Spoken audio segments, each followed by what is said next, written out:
Hello, कैसे हैं आप सभी। हम लोग चर्चा कर रहे थे संज्ञा के बारे में, संज्ञा और उनके भेदों के बारे में। तो संज्ञा के भेदों में हम लोग व्यक्तिवाचक संज्ञा और जातिवाचक संज्ञा का विस्तृत चर्चा हम लोग कर लिए हैं। आज हम लोग चलेंगे आगे। तो आगे देखते हैं। व्यक्तिवाचक संज्ञा का चर्चा हो चुका है, जातिवाचक संज्ञा का चर्चा हो चुका है। आज हम लोग जो है संज्ञा के भेद, संज्ञा संज्ञा के भेदों के बारे में चर्चा कर रहे थे।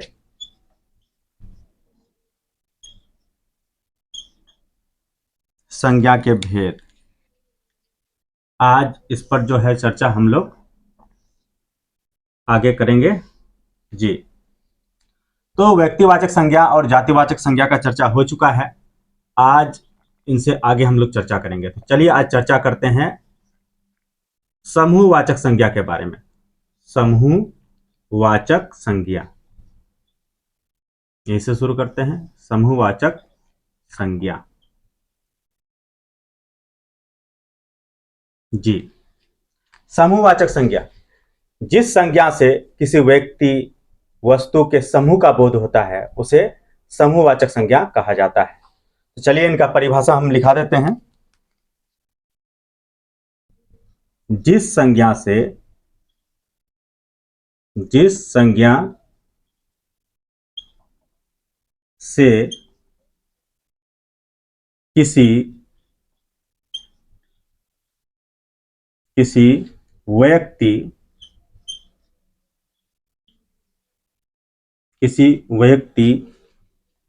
के समूह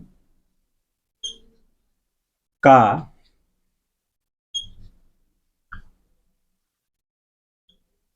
बोध हो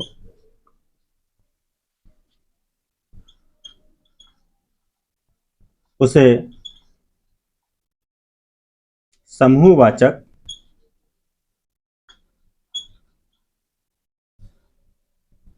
संज्ञा कहते हैं। समूहवाचक संज्ञा कहते हैं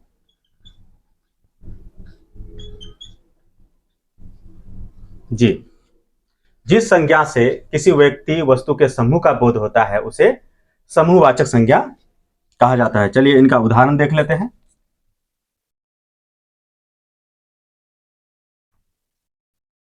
जैसे जैसे में आप देख लीजिए कि मेला, बहुत सारे लोगों का समूह होता है। भीड़, भीड़ में भी बहुत सारे लोग पाए जाते हैं। सभा, सभा में भी बहुत सारे लोग होते हैं। दल, दल में भी बहुत सारे लोग होते हैं। वर्ग, वर्ग में भी बहुत सारे लोग होते हैं। कक्षा, कक्षा में भी बहुत सारे लोग होते हैं। तो इस प्रकार के जो शब्द हैं वो समूहवाचक संज्ञा कहलाते हैं। आपका जुलूस हो गया। तो इस प्रकार के जो शब्द हैं वो समूहवाचक संज्ञा के शब्द कहलाते हैं। तो ये समूहवाचक संज्ञा यानी जिस संज्ञा से किसी व्यक्ति वस्तु के समूह का बोध होता है उसे समूहवाचक संज्ञा कहते हैं। यानी वो शब्द जिसमें कई सारे लोग होंगे। इसमें आप गुच्छा भी लिख सकते हैं। जिसमें जो है कई सारे एक साथ हो, वो शब्द जो है आपका जो है समूहवाचक संज्ञा के अंतर्गत आएंगे। तो चलिए समूहवाचक संज्ञा देख लिए, अब आगे चलते हैं। आइए।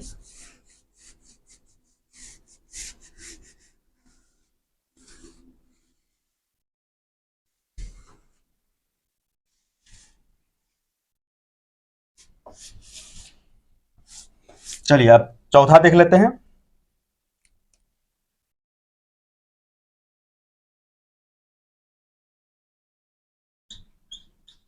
द्रव्यवाचक द्रव्यवाचक संज्ञा।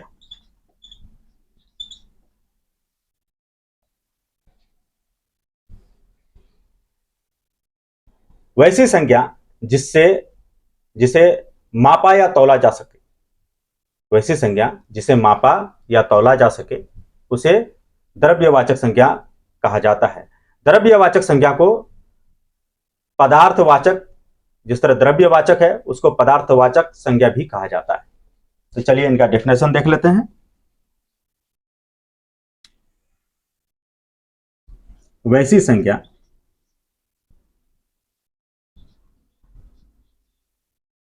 संज्ञा जिसे मापा या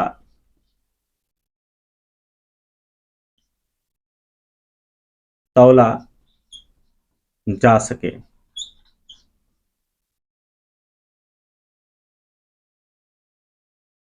द्रव्यवाचक संज्ञा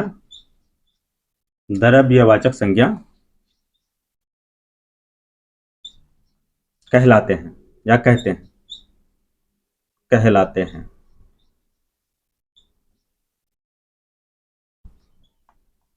जी, वैसी संज्ञा जिसे मापा या तौला जा सके, वैसे संज्ञा को जो है द्रव्यवाचक संज्ञा कहा जाता है और द्रव्यवाचक संज्ञा को पदार्थवाचक संज्ञा भी कहा जाता है। चलिए इनका उदाहरण देखते हैं।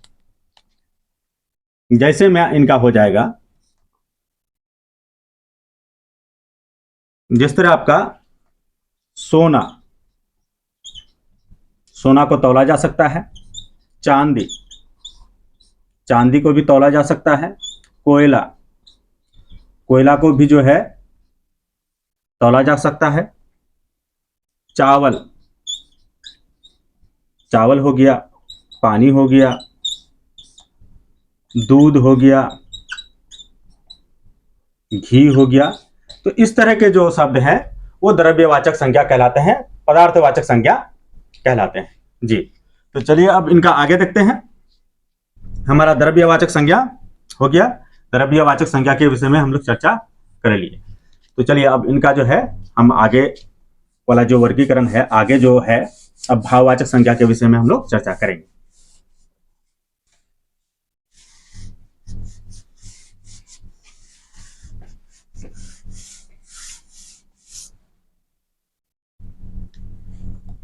नंबर 5, भाववाचक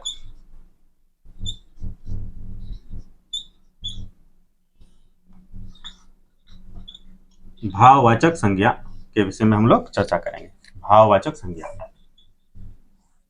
भाववाचक संज्ञा के विषय में हम लोग चर्चा करेंगे। हम लोगों ने जो है व्यक्तिवाचक संज्ञा, जातिवाचक संज्ञा का चर्चा जो है पूर्व में ही कर लिया था और आज हम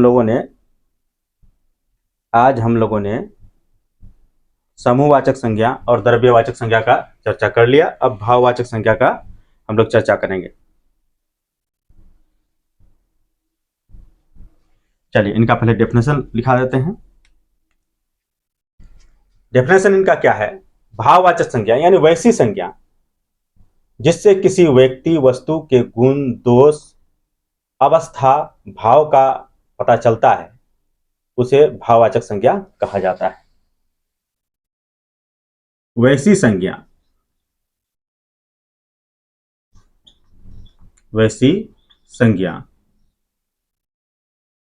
जिससे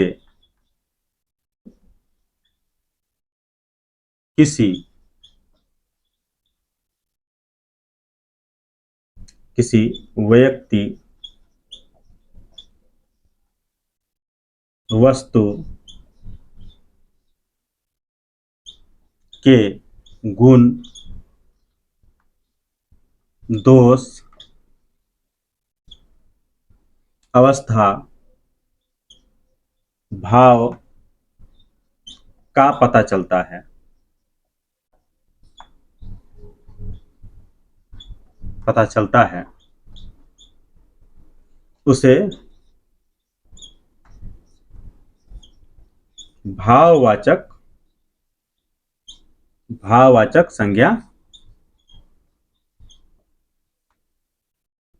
उसे भाववाचक संज्ञा कहते हैं या कहा जाता है।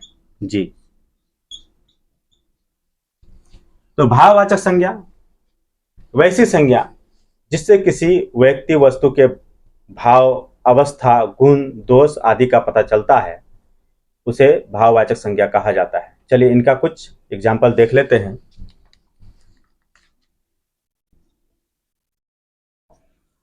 जैसे में अगर ये देखा जाए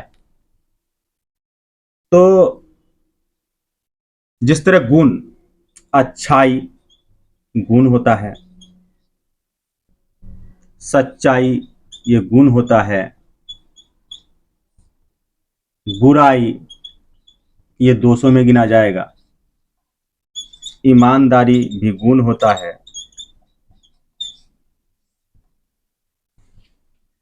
बचपन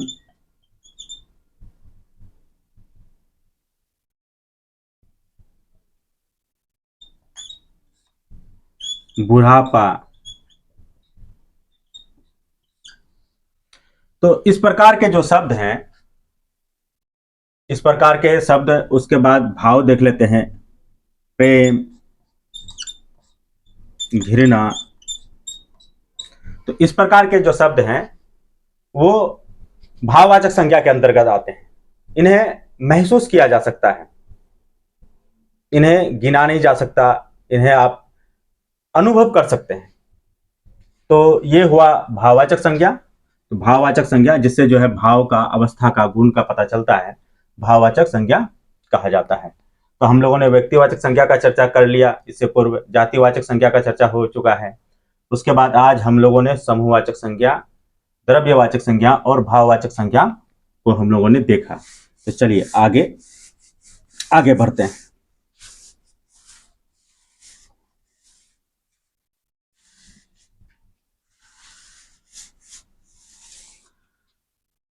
तो अब हम लोग जो है कुछ जातिवाचक और भाववाचक संज्ञा को देखते हैं।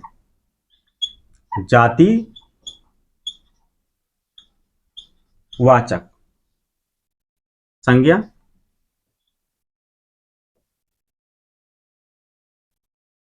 भाववाचक संज्ञा, इनको देखते हैं जी। जैसे अगर इनको देखेंगे, जातिवाचक और भाववाचक को जब हम देखेंगे, अगर जातिवाचक जिस तरह है गरीब, गरीब क्या है? जातिवाचक संज्ञा है। यहीं गरीबी अगर लिखेंगे तो भाववाचक संज्ञा हो जाएगा। यहीं अमीर अगर हम लिखें तो जातिवाचक संज्ञा हो जाएगा, और हम अमीरी अगर लिखें तो हमारा भाववाचक संज्ञा हो जाएगा। वहीं यदि हम नारी लिखेंगे तो जातिवाचक संज्ञा हो जाएगा। वहीं यदि हम नारीत्व लिखेंगे तो मेरा भाववाचक संज्ञा हो जाएगा। इसी प्रकार हम लोग मित्र अगर लिखते हैं, मित्र हमारा जातिवाचक संज्ञा हो जाएगा। तो मित्रता यह भाववाचक संज्ञा हो जाएगा जी। इसी प्रकार हम लोग आगे बढ़ते हैं। जिस तरह सुंदर, ये विशेषण है, सुंदर का सुंदरता होता है।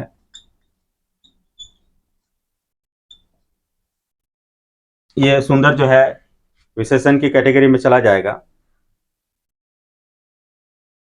जिस तरह बूढ़ा है, ये भी विशेषण है, विशेषण की कैटेगरी में चला जाएगा। तो बूढ़ा का क्या होता है? बुढ़ापा होता है। तो इस प्रकार से जो है, ये सिर्फ थोड़ा चर्चा इसलिए करना था कि ताकि आप समझ पाए कि भाववाचक संज्ञा और जातिवाचक संज्ञा के शब्द कैसे कैसे होते हैं। जिस तरह हम लोगों ने गरीब यहाँ जातिवाचक है, तो गरीबी, अमीर का अमीरी, नारी का नारीत्व, मित्र का मित्रता, सुंदर का सुंदरता, बूढ़ा का बुढ़ापा। उसी प्रकार जो है मानव का मानवता, तो इस प्रकार के जो है देव का देवत्व, इस प्रकार के जो शब्द होते हैं वो आपका जो है भाववाचक संज्ञा के बन जाते हैं, भाववाचक संज्ञा कहलाते हैं। जी, तो आज तक के लिए इतना ही। हम लोगों ने संज्ञा का संपूर्ण चर्चा लगभग कर लिया है। अब हम लोग अगला वीडियो जो है सर्वनाम का लेके आएंगे। तो आज तक के लिए इतना ही। बहुत बहुत शुक्रिया, धन्यवाद।